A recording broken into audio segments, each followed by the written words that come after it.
Salam alaikum les amis, comment allez-vous? Ben voilà, me revoilà. Bon d'abord je voulais vous montrer une petite affiche, une petite publicité qu'on nous met dans les rues, tu vois. Alors la prostitution, donc il pose une question, vous êtes client, c'est puni par la loi. La loi punit l'acte sexuel. Qu'est-ce qu'il nous reste? Qu'est-ce qu'il nous reste à part les bourdins et les responsables des associations caritatives comme le refuge. En tout cas, je sais pas pour vous là, les amis, mais moi hier j'ai écouté le meeting d'Éric Zemmour. Ah, je me suis délecté, franchement. Ah, je me suis délecté. Et bon, j'ai vu Philippe de Villiers, tu vois, dans la salle. Ah, il était... Ah, Saint-Thomas! Saint-Thomas est là, parmi nous. Ah, il avait la bouche ouverte, il était là. Tu vois, en fait, je pense, dans sa tête, il se disait... Pourquoi dans ma carrière, j'ai pas dit ces phrases-là? Tu vois, parce que... c'est des phrases qui accrochent. De Villiers, il était trop doux, tu vois. Parce qu'à l'époque, tu pouvais pas dire ce que tu voulais, hein. Tu sais, Éric Zemmour, de Villiers, c'est un Français de souche, hein. Éric Zemmour, il est pratiquement intouchable, comme disait l'autre, il a la carte de membre, hein.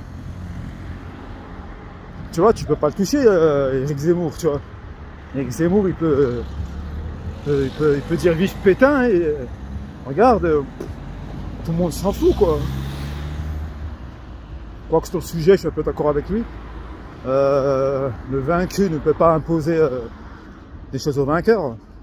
Hein, l'Allemagne nazie avait remporté la victoire. Donc Pétain est obligé un peu de te soumettre. Tu sais, quand tu es vaincu, tu te soumets. Hein, tu te soumets aux lois du vainqueur. Hein. Donc sur ça, je suis d'accord avec lui. Mais par contre, il faut voir l'innovation du public. Tu sais, des jeunes... tu sais, des jeunes... c'est en pleine puberté, tu sais, ouais, mais dès qu'il parlait d'immigration, dès qu'il parlait de racailles, dès qu'il parlait de caïd, alors là c'était ouais. Alors là, bon, il a quand même fait des belles choses pour les entreprises. Bon, après les politiciens, faut savoir une chose, ce qu'ils disent et ce qu'ils font, c'est un monde à part. Hein. Ça faut savoir, les amis. Hein. Le changement, c'est maintenant. On l'a eu dans le baba, hein. Donc le changement, ouais, on a eu un grand changement. D'ailleurs, un changement qui a tout chamboulé, quoi. Mais bon, voilà. Donc, vous savez, c'était comme François Hollande quand il disait pendant sa campagne présidentielle de 2007, moi président, je ferai moi président. Il a fait de la merde. Donc, si vous voulez retomber dans le panneau avec un mec, bien sûr, il a un électorat, c'est comme Collard, maître Collard, qui va là où le vent le mène. Tu vois, qui va là où le vent le mène. Et en plus, il ose dire, Marine, viens, rejoins-nous. Tu vois, le mec, il lui met un coup de couteau par derrière, tu vois. C'est comme si moi, j'embauchais un collaborateur, tu vois. J'ai un collaborateur, j'ai un associé, tu vois, avec qui je travaille, tout ça. Et il va travailler pour la concurrence. Et il me dit, ouais, James, coule ta boîte. Arrête, viens, rejoins-nous. Va te faire foutre. Tu crois que Marine va te dire oui? Attends, son père était fondateur du Front National. Sans Marine Le Pen, tu serais en train de plaider pour libérer des pédophiles. Alors arrête donc. Arrête donc tes conneries. Là, ici, les gens ils s'arrêtent pas aux piétons. Hein. Voilà, tu vas en Suisse, tu mets juste ton pied sur le passage clouté, les voitures elles s'arrêtent. Ici, il faut carrément leur dire merci, tu vois. Merci de pas m'écraser. Moi, le dick. Et tu vois, quand t'écoutes Collard qui dit ça comme ça, tu sais, Marine, je suis pas fâché avec elle, mais j'aimerais qu'elle revienne, qu'elle vienne avec nous dans l'union sacrée des patriotes. Bon, ça faut savoir, hein. C'est qui l'union sacrée des patriotes? C'est Philippot ou c'est Éric Zemmour? En tout cas, Éric Zemmour, dans tous ses projets, s'il arrive à les réaliser, ce qui est impossible à mon sens, parce que Éric Zemmour, il est contre le Frexit.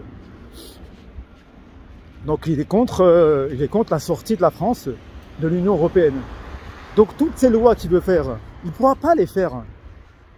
Jeter des choix à la nationalité des gens, des criminels, des délinquants, les doubles nationaux, leur enlever la nationalité, les prisonniers étrangers, les renvoyer dans leur pays.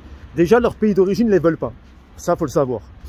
Hein, déjà, c'est passé sur un reportage il n'y a pas très longtemps. L'Algérie refuse leurs clandestins, tu vois, qui sont partis du pays. Ils disent ils sont partis, mais ils sont partis. On les veut plus. Et ensuite, le Maroc, pareil, tu vois. Donc, de toute façon, s'ils partent, ils reviendront. Hein. Tu sais, je veux dire, la Méditerranée, c'est pas l'Atlantique, c'est pas le Pacifique. Hein. Ensuite, qu'est-ce qu'il a proposé? Oui, à un moment, il propose la perpétuité réelle. Ça veut dire, si tu prends 30 ans, tu fais 30 ans. Mais moi, j'étais là, j'attendais, tu vois, devant mon écran comme ça. Je me disais, attends, après ça, obligé, va sortir, je vais rétablir la peine de mort. Franchement, je me disais, obligé, va dire, je vais rétablir la peine de mort. Putain, ça, il a pas dit, bordel. Ah là, putain, j'étais là, comme ça, devant ma télé, là, je me suis dit, putain, s'il dit ça, c'est bingo, tu vois. Ah ouais, c'est bingo. Moi, franchement, j'aurais été lui, j'aurais dit oui, j'aurais rétabli la peine de mort pour les assassins d'enfants, pour les crimes sexuels sur enfants, même voire sur adultes, tu vois. Les crimes gratuits, tu vois. Tu vois, là, j'aurais dit oui, j'aurais rétabli la peine de mort. Selon la charia. Hein, Éric Zemmour. Olive. Olive, la femme de Popeye. Ah, prenez le trottoir d'en face. Mais c'était... Alors, qu'est-ce qu'il a dit encore alors, dès qu'il parlait des... Alors, il parlait que des caïds des cités qui ne payent pas TVA, qui ne payent pas le fisc, qui veulent envoyer le fisc contrôler les dealers, tu vois. Donc, un jour, tu auras le fisc dans les quartiers nord, tu vois, de Marseille, Paris, tu vois, Mulhouse, tu vois, dans toutes les villes de France. Comme il a dit un policier, ou c'était une policière, excusez-moi. Elle a dit, le shit, il est partout. Même dans les petits villages. Tu vas dans un village où il y a 300 habitants. Putain, t'as 50, 60 fumeurs de teuteux ou de bœufs. La preuve, c'est dans les villages où tu trouves des plantations de bœufs. Moi, je connais. Hein. Je connais, j'habite en Alsace, donc je sais que la plupart des gens qui font pousser de la bœuf sont des gens qui le font dans des villages reculés. Hors de Mulhouse, tu vois. Parce qu'à Mulhouse, il y a trop de gens, l'odeur, tu sais, la bœuf, ça sent. Hein. L'autre, il a un petit champ de maïs. Au milieu du champ, il fait une petite plantation. Ma plantation, pourquoi elle ne pousse pas? Ben voilà. Donc il veut envoyer le fixe dans les quartiers où, pour récupérer la TVA. Non mais franchement, moi je l'écoutais, Éric Zemmour. En plus, il vient nous faire son alarmiste là, en nous montrant des exemples, tu vois, d'islamo-maghrébins ou africains, tu vois, qui ont commis des actes. Alors il nous présente son copain avec qui il a fait un petit tour à Nice dans l'après-midi, ou qui lui racontait qu'il a perdu sa fille. Tu sais, le petit moment d'émotion là où tu sens là, que la goutte, tu vois, bah... Non, Éric Zemmour, il pleure pas, lui. Il pleure pas, Éric Zemmour. Il pleure pas. Mais bon, s'il est au pouvoir, ça c'est une chose. Moi, je m'inquiète même pas. Je sais qu'il y en a plein, il y a plein de gars qui s'inquiètent, les clandos, tout ça, ils disent, ou les Arabes qui s'inquiètent, tout ça, tu sais, qui se disent, oh putain, qu'est-ce qu'il va nous faire à nous, couper les RSA, ouais, il veut même couper le RSA, voilà, à ceux qui travaillent pas, mais déjà pour... Donc, t'imagines, tu trouves pas de travail, mais on te coupe le RSA. T'as l'impression, pour lui, tu sais, pour lui, t'as l'impression que tous ceux qui touchent le RSA ne cherchent pas du travail. Alors en plus, il fait la comparaison avec quelqu'un qui touche... ouais, j'ai rencontré... mais en tout cas, il a rencontré plein de monde, Éric Zemmour. Hein. Il a toujours un exemple à donner. Il a rencontré beaucoup de gens. Oui, j'ai rencontré un agriculteur. Voilà, il touchait à peu près un peu plus que le SMIC. Et il a dit qu'à la fin du mois, il lui restait même pas un RSA pour vivre. Mais tu crois que le mec qui touche le RSA... tu crois que le RSA, il a tout le mois? Un mec qui touche le RSA, il le touche le 5. je peux te dire que le 10, il n'a plus rien. Hein. Voire même avant. Hein. Il n'a plus rien. Hein. Tu sais, t'as le RSA, mais il faut payer le loyer. Hein. Même si t'as l'APL. Hein. Surtout quand t'es seul, hein, t'as 480 euros. Tu fais quoi avec 480 euros? Tu payes ton loyer. Allez, quand t'es seul, le maximum d'APL c'est 270 euros. Hein, il te reste même plus, il te reste que 200 euros. Il faut que tu manges. Hein, on va parler de la nécessité, on va pas parler des clopes, des fumeurs et des buveurs. On va parler de juste ce qui est nécessaire à la vie. Il faut que tu manges, il faut que tu payes l'ETF, il faut que tu payes ton chauffage, surtout en période hivernale. Il faut que tu payes ton chauffage, il faut que tu payes ton courant. Tu vois, il faut que tu payes pour aller chercher du boulot, il faut que tu mettes du carburant dans ta voiture. Il faut payer l'assurance de la voiture. Donc il te reste quoi, Eric? Me dis pas qu'un mec qui touche le RSA, il est égal à un mec qui bosse, qui touche un peu plus que le SMIC. Malheureusement, oui, c'est comme ça. Malheureusement, oui, c'est comme ça. Un mec qui touche le RSA et un mec qui touche le SMIC. Encore un mec qui touche le SMIC, ça va, il tient jusqu'au 20, tu vois. Mais un mec qui touche le RSA, non, t'as de bons projets, mais c'est de la merde. C'est de la merde. C'est de la merde parce que c'est des projets qui sont pas, déjà, qui sont impossibles à faire tant que tu quittes pas cette putain d'Union Européenne. Tant que tu fais pas le Frexit. Parce que de toute façon, tous les amendements, toutes les lois que tu vas proposer, tout ça, ils vont être rejetés par l'Europe. Tu vois, et n'oublie pas que c'est l'Europe, c'est les Allemands et c'est Bruxelles. Hein, déjà pour commencer. Maintenant, tu verras, j'espère que tu as le pouvoir. Moi, j'espère que ces gens-là ont le pouvoir. Vous savez, ces grandes gueules, c'est comme le mec qui dit je suis le plus fort, tu vois, c'est moi qui fais, tu vois, je suis McGregor, tu vois.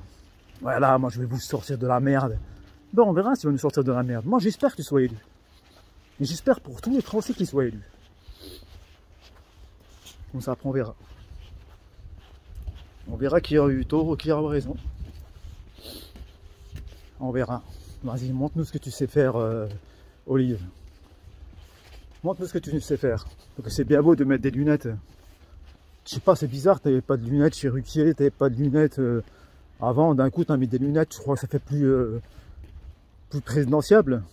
Hein, je sais pas, Chirac, il avait pas de lunettes. Hein. Mitterrand, ouais, il l'a porté pour lire, mais c'est bon, t'en mets. En plus, ça te va pas, tu vois. T'as déjà une tête de Gargamel. Et avec les lunettes, franchement, ça te va pas, tu vois. Ça se fait. T'as dû les acheter au marché, tu vois, obligé, aux puces. Tu vois, c'est des neutres, tu vois. Et puis voilà, quoi. T'as 10 sur 10 de chaque côté, t'as 15 sur 15 de chaque côté. Tu vois tout, t'es un loup. T'es un loup, et puis tu te dis, voilà, il y a une brèche. Je vais en profiter. Je sais pas si c'est Jacques Attali qui t'a dit, allez, mon zézette. Allez, l'olive. Allez, Zemmour, l'olivier. Hey, la famille. Hein? Présente-toi. Présente-toi, l'autre il est mort. L'autre il est mort, le Macron. La Marine Le Pen, on n'en parle plus. Hein. Apparemment même Collard il a balancé. Hein. Ouais, les dîners mondains et tout ça. Ah mais je me suis délecté moi hier. Moi le discours d'Éric Zemmour hier, je me suis délecté. Bon, je ne fais pas tout. Vous allez sur internet, vous retrouvez son meeting, ou allez sur BFM. Vous verrez des images, mais c'est marrant que Moshe, parce qu'il se fait appeler Moshe à la maison, ça faut le savoir. Il parle d'assimilation, mais dehors il s'appelle Eric et à la maison c'est Moshe. Bon après il dira oui voilà, ça va se faire priver. À la maison je m'appelle comme je veux. Et d'accord, Moshe, pas de problème. Mais il vient pas nous faire la morale. Mais j'espère que tu sois élu, moi. Moi, franchement, en tant que franco-maghrébin, j'espère que tu sois élu. J'espère que tu sois élu du fond de mon cœur. Et que tu nous prouves l'homme que tu es. L'homme que tu es, tu vois. Toi, comparé à un Poutine, le seul point commun, c'est la taille. Tu vois. Voilà. Sinon... Poutine, champion de judo, ceinture noire, il met le monde à l'amende. Toi, tu viens déjà, t'as peur de mec de banlieue, parce qu'une fois, un mec de banlieue, il t'a dit fils de pute, ou il t'a dit un truc comme ça, t'as les chalets d'aller porter plainte, tu vois. Tu vois, un Poutine, lui, il sera allé, il aurait niqué sa mère, tu vois. Excusez-moi d'expression. Un Poutine, je suis sûr qu'il sera allé, il aurait punché, tu vois. Sans les gardes du corps, tu vois. Il leur dit, viens là, toi, mon grand. Il te l'aurait punché. Mais toi, t'es là, laissez-moi tranquille. Je peux être tranquille, s'il vous plaît. Toi, tu veux être président, toi. T'as peur d'un mec avec un smartphone qui te filme. Je te dis bonsoir, monsieur Zemmour. Toi, t'arrives, je veux qu'on me foute la paix. On dirait une gonzesse qui se fait agresser, je te jure, ma parole. Quand j'ai vu la vidéo, je croyais que c'était une gonzesse. C'est quand tu dragues une gonzesse dans la rue qui veut pas se faire draguer, tu vois. Mais tu vas me laisser, bon sang? Tu vas me laisser maintenant? J'appelle la police. Je vais appeler la police. Putain. Et toi, tu veux être président? Ça me tue, ça. Waouh, je suis en train de monter une... Ça s'appelle le panorama, c'est les hauteurs de Mulhouse. Wow. Là, j'y vais à pied, je prends ma voiture. Faut un peu sortir, voilà, un peu se décourdir les jambes. Tout le temps assis, tout le temps couché, tout le temps dans la voiture.